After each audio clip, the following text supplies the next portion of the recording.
Hello and welcome to This Week in Jewish History.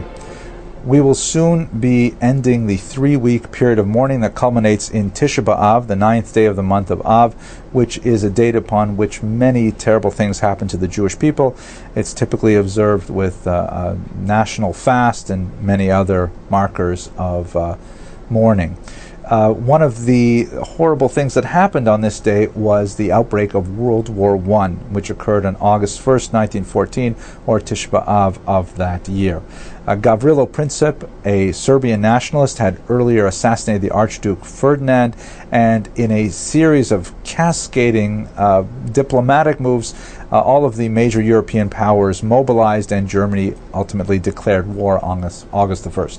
It was the first truly global event, and virtually every country in the world participated in this war and suffered disastrous results.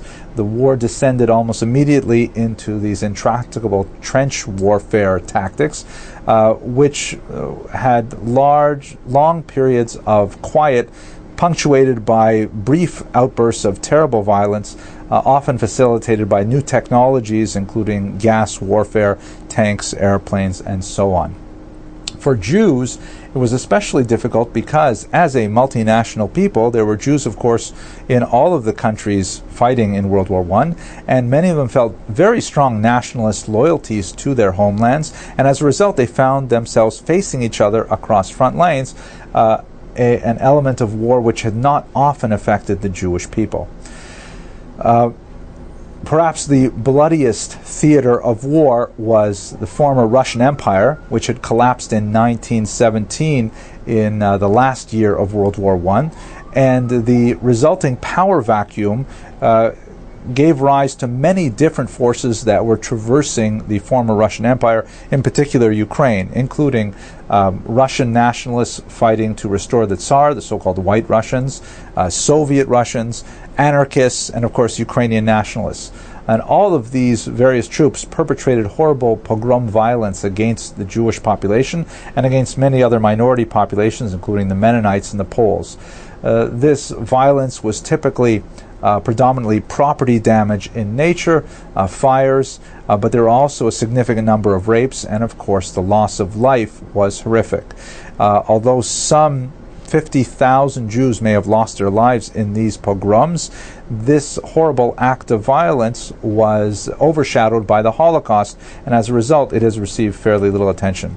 In this regard, I will put in a shameless plug for one of my own books. This is the first one I published. Came out from Harvard University Press at the end of the 20th century, and it's called A Prayer for the Government, Ukrainians and Jews in Revolutionary Times, 1917-1920. Get it at your local bookseller. After the war, there was a series of peace treaties signed in Paris and Trianon and elsewhere, which took a very bold view toward the territory of Europe and carved it up in very dramatic ways, which would ultimately result in tremendous instability and create another world war in the end. Before World War I, you see the map on the left, Europe was divided among 3 major empires: the German, the Austro-Hungarian, and the Russian. After World War I, all of those empires had dramatically shrunk in size or had disappeared, and wholly new countries were created, such as Czechoslovakia, Yugoslavia.